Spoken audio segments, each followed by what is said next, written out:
Hi, everyone. Welcome to our podcast, Entrepreneur Lives. We are your hosts, Jose Gomez, Valerie Nasta, Maria Jose Dominguez, and Alberto Aragon. We're going to be discussing some entrepreneurs. We thought it was very interesting to find out how they have been building their lives and also their business models. Um, we each one of us researched one or perhaps two, and are going to be discussing why and how they have become the people they have become now. So first, let's start with my friend Alberto Alonso. Who did you research, my friend? Well, Paquito, I researched a very controversial figure whenever we talk about entrepreneurs, and in this case, I've got Warren Buffett. Many, he's not actually an entrepreneur, but for me, while studying a bit about his past and his career, I've gotten to the conclusion that he's definitely an entrepreneur. But you'll say. Okay, well, in my case, I think I would not classify him as an entrepreneur, but perhaps we could discuss it right here in the podcast. I believe that he has been building um, his company and his companies and his wealth via well the working in several other companies before he was meant to be an entrepreneur. So perhaps some part of his life was like everyone else's, or perhaps most of the people are like working in finance in the big companies that we all know, like perhaps Vanguard or JP Morgan. And then he decided to build his wealth through uh, new innovation through his companies. But I don't know what else the our other hosts think.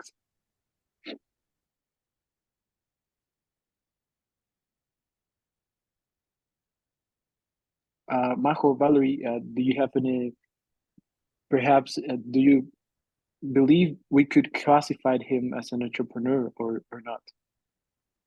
Actually, I don't know about more than he, but I was interested to know. Well, with the where you were talking about, it was a great, and I think that it can be a person to admire. So I don't know. Virtue, Okay, Valerie. Me perhaps. too.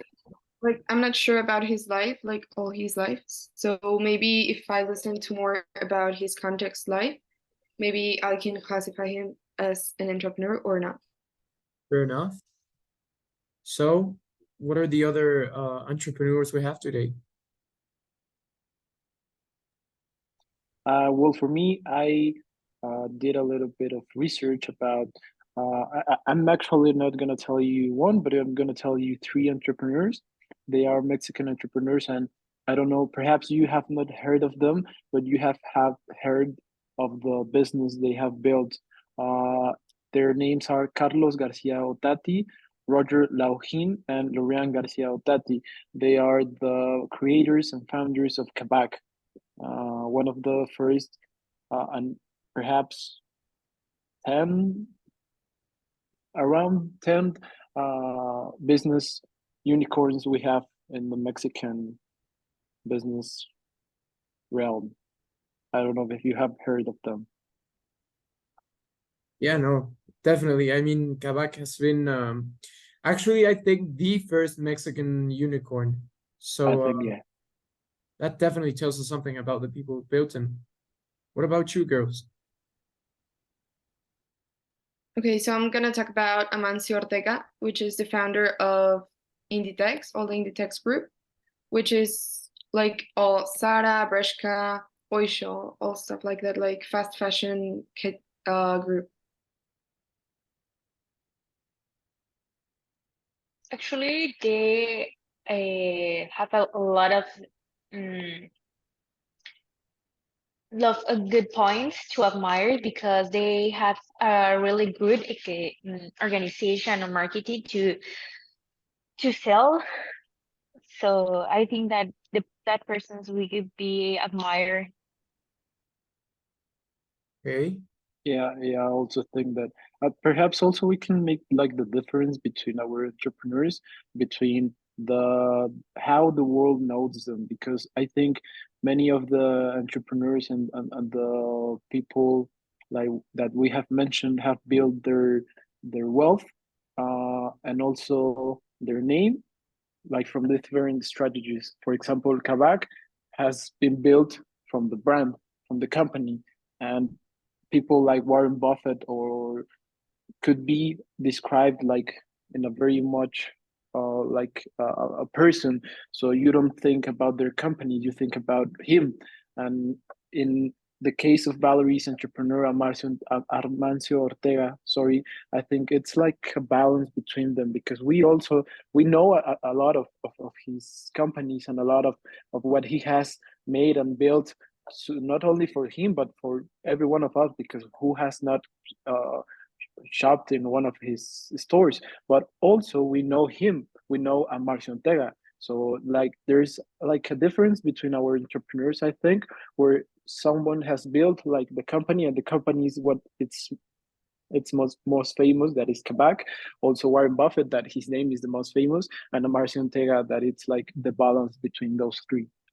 Well, I completely agree, and that's one of the main reasons I do consider Warren Buffett to be an entrepreneur. Because mainly when you think about an entrepreneur, you think about the person, the one who actually made everything possible, and through his personal experience and abilities, he has been able to give the market and the consumers that new alternative, that new sort of spark, if I may, and I think that's one of the main reasons I would consider him an entrepreneur. Why don't we start with you girls? Maybe Valerie or Majo, bit of background.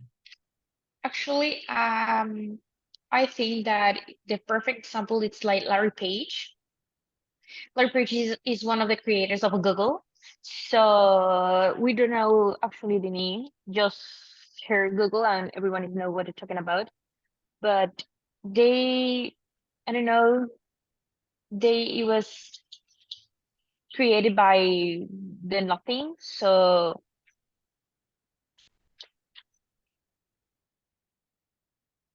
Yeah, I mean, sure. I have listened that Google started up in a garage. I mean, I don't know if that's true because many times stories get a bit altered and stuff in order to make the entrepreneur look better.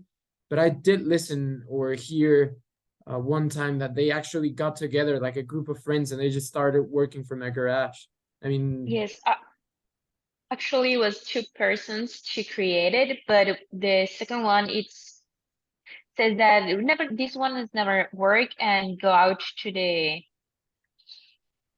idea.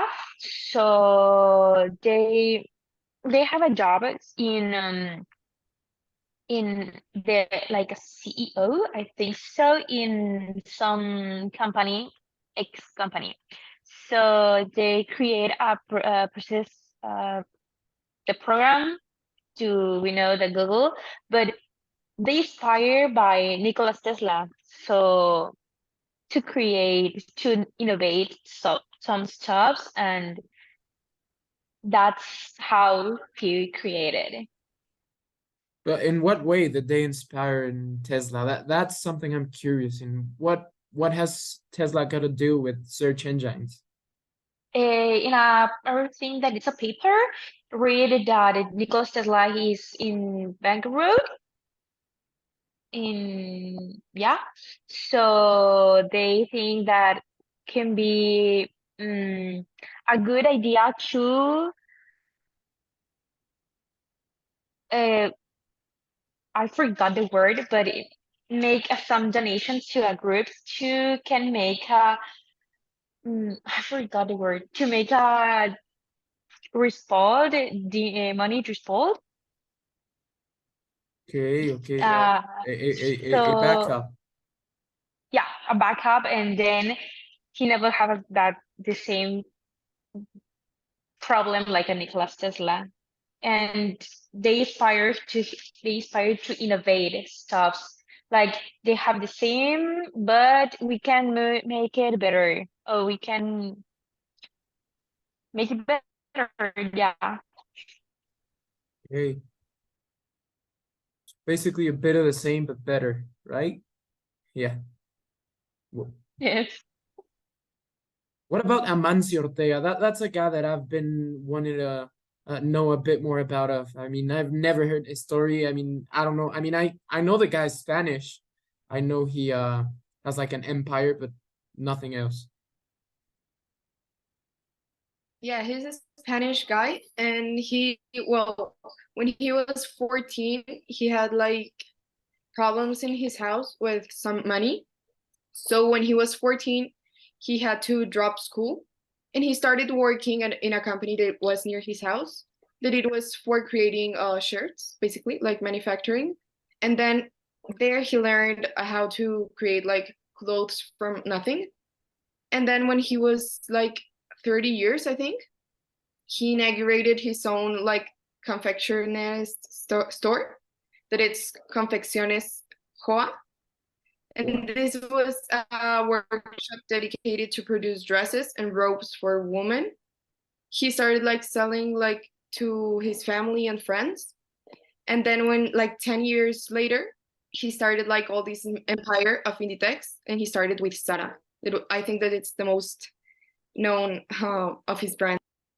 Yeah, no, I mean, I love Sarah. I just it's a bit. I mean, to be honest, I've been noticing like a decline in quality. I mean, I don't know about you guys, what do you think about this, but ish, Sarah is no longer like a thing for me. It used to be like a hot thing. I mean, I went nuts over just going there and getting some shirts and polos and stuff, but now not anymore. And ish, I don't know, you guys.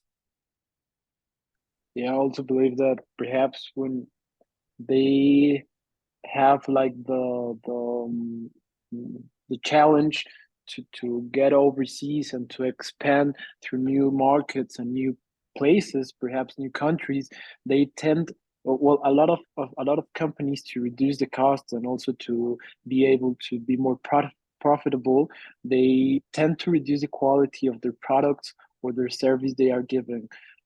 It's sort of a tendency. I have seen it in a lot of companies, perhaps also with companies that I don't know if you had yogurt that it's called Chobani. Giovanni, no, I haven't heard of it. Chobani. Yeah, it's a Greek yogurt. And at the start of the company, they were giving like these promotions to the people to buy them, and they were really good um, yogurt. Like you could taste the lactobacillus, you know. So it was a very like a very high quality product.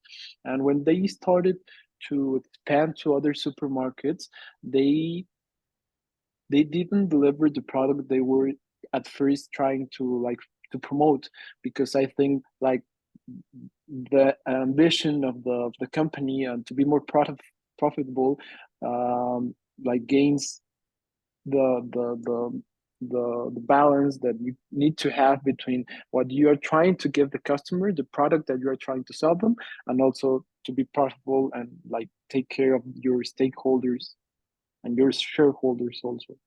That's like basically the equivalent of the fast fashion. It's like a fast fashion yogurt, Yeah. right? I mean, Yeah. it's just yeah, I mean, I was thinking about that because the critiques made recently to the whole fashion business thing. I mean, I mean, I consider myself to be ignorant in these sorts of things. Maybe you guys have something else to say, but I mean, it's just these guys that, I mean, provided he started from the bottom, right? But I mean, many people don't appreciate or even approve of the whole fast fashion thing, and I don't know if you have anything to say about that. I think that it depends, because I know like fast fashion is like always, we know that they throw a lot of trash and stuff like that. But actually, like for example, Inditex has like some kind of projects that are like for the climate change and stuff like that.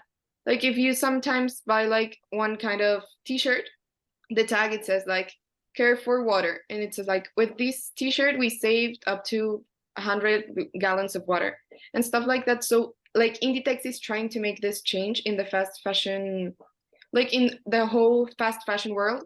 I don't know if any other companies have made it, but at least for Inditex, I think like they're trying to make this change in the fast fashion industry. So, but they are trying. At least they're trying, right?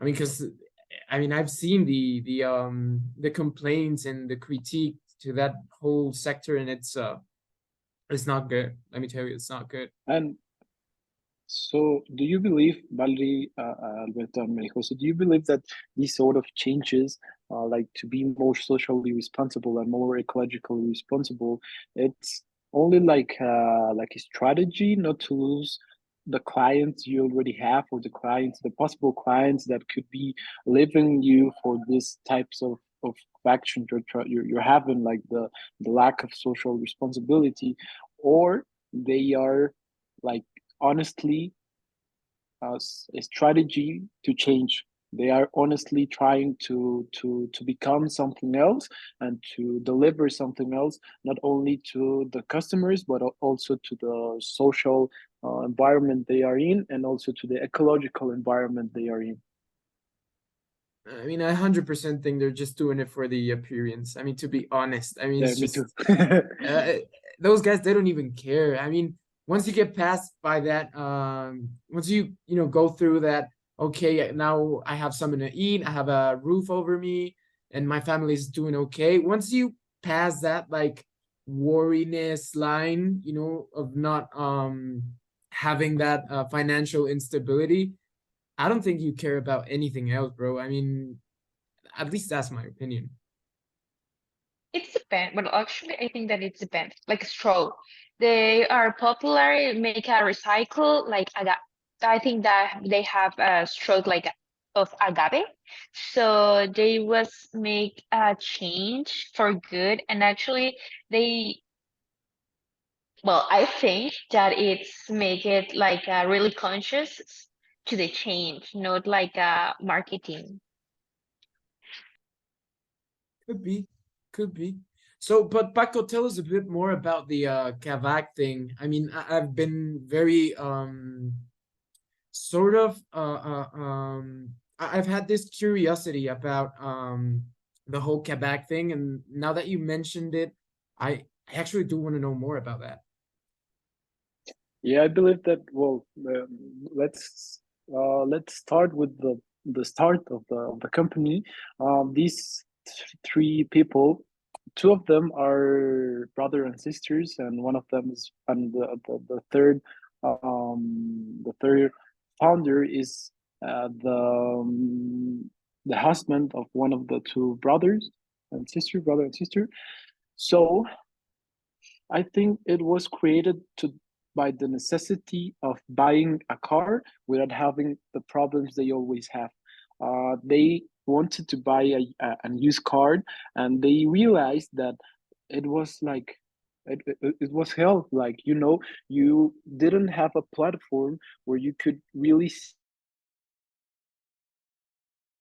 Oi. like efficient and secure way. Yeah, I mean, Yeah. So uh-huh. sorry, go ahead, go ahead. No, I just loved how you specified the whole brother sister situation. Yeah, Yeah, sorry, I I mean didn't want to sometimes live yeah, in I a. mean, what do you know these days, right? I just Yeah, yeah, yeah. I mean, we support every single love decision that everyone wants to definitely make. 100%, and not because of the marketing. Yeah, that's also a great topic. Like, do you think? Well, we're gonna go ahead and skip that just for a moment to give the full context of Quebec, and then I'll tell you what I wanted to tell you. But yeah, well, Quebec was also very, very like successful because of the innovative business model that I was telling you, like to solve a real life problem that each one of us that wanted to buy used cars have. And I don't know the correct percentage of used cars that are bought between used and new ones, but I mean, I think there are a lot of people who buy used cars, and also like we were seeing on the class, like the marketing understanding, they didn't the platform wasn't really um advertised in traditional methods.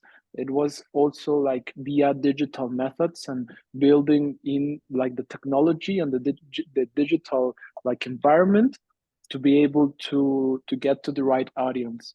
So I think like the technology really helped them to build like a business model that we could all use, that the right people could get to the platform, and well, that the amount of customers they could have and they have, it's a lot. I Yeah, mean, so that's and I think that that precise point, the whole not a conventional marketing strategy, I think that's what precisely led them to where they are. I mean, and as a personal point of view, I think the whole we are the first Mexican unicorn enterprise and stuff was actually much more relevant than their services. I mean, I actually didn't even know who they were until I found out that they had surpassed the $1 billion capital mark. capitalization. Yeah, capitalization Yeah. mark. I mean, I didn't even know who they were, but I started digging up, and now I even have it installed in my phone. So what do you know? Right? Yeah. Yeah, even though you perhaps don't use it, you're just Yeah. like I a mean, user of them just because of no, just to be because honest, who doesn't like to see like nice, beautiful yeah, cars, see what they cost? Porsches. Yeah, maybe you have this sort of fantasy that whenever you get that job, you're just gonna get that car, that precise car, the one you like, right? Yeah. Yeah, I don't know if girls, if you have heard of Kabak, perhaps you have like some sort of comment on the business model, or perhaps on the usage. Perhaps you are customers of Kabak.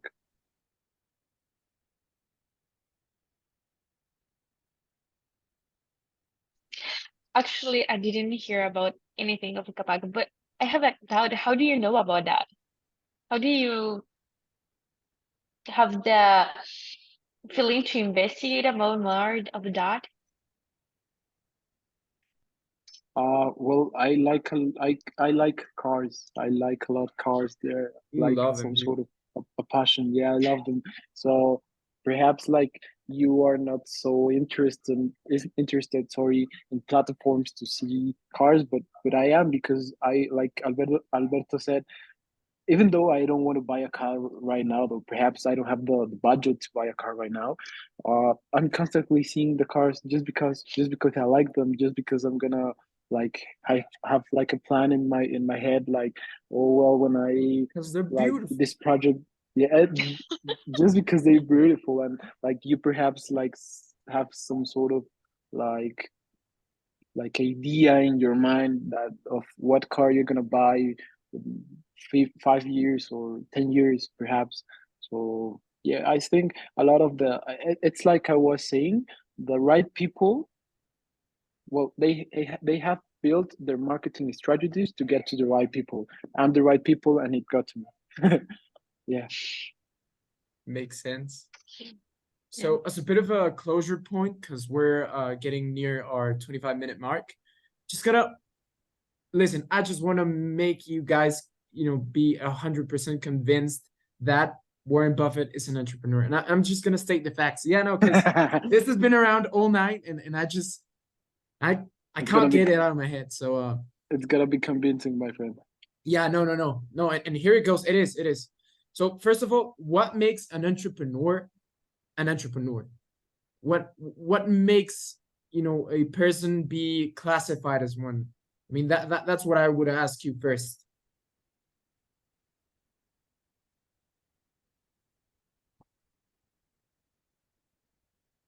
Well, I think it's when they build something new, when they try to overcome like the rat race we are in, and not only go ahead into like the big companies and get a job and play it safe. So it's like the capacity of someone to be successful by their own, in building something relevant and building something that it's useful to the society and to the people in general.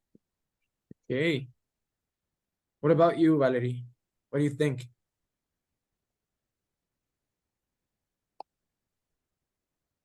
We got freeze. I agree with that definition, but I also would add like the person needs to take a lot of risks because sometimes the business is new and they might not know about what's happening, like if it's gonna work. So I think that it should be like that person should take a lot of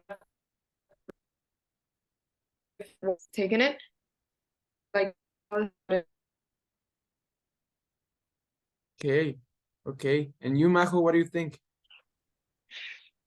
Well, I think that the same of Valerie. They have to had a lot of risks or love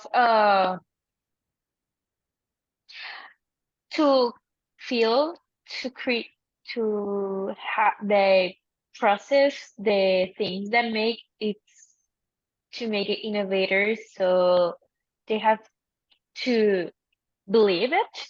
So that thing, I think that this one's specific to know that to make it happen. I don't know. Okay, so basically, I'm gonna round up. This is what I got about your ideas, right? So someone not precisely starting from scratch, but at least that takes a risk, and that's a beautiful snowman. That's top of the notch.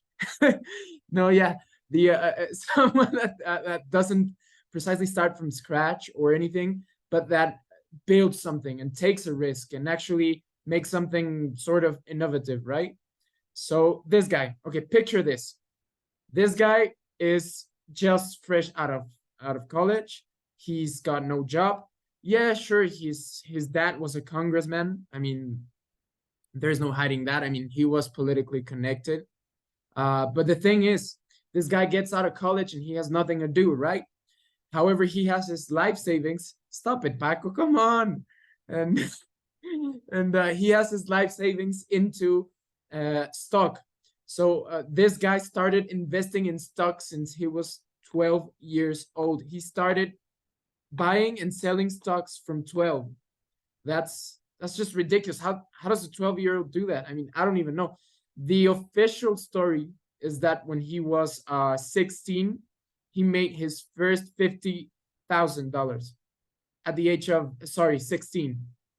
So that has to count for something, right? And he did all of that by starting from the bottom. I mean, he literally sold newspapers house to house, door to door, and that's what sort of got where he is.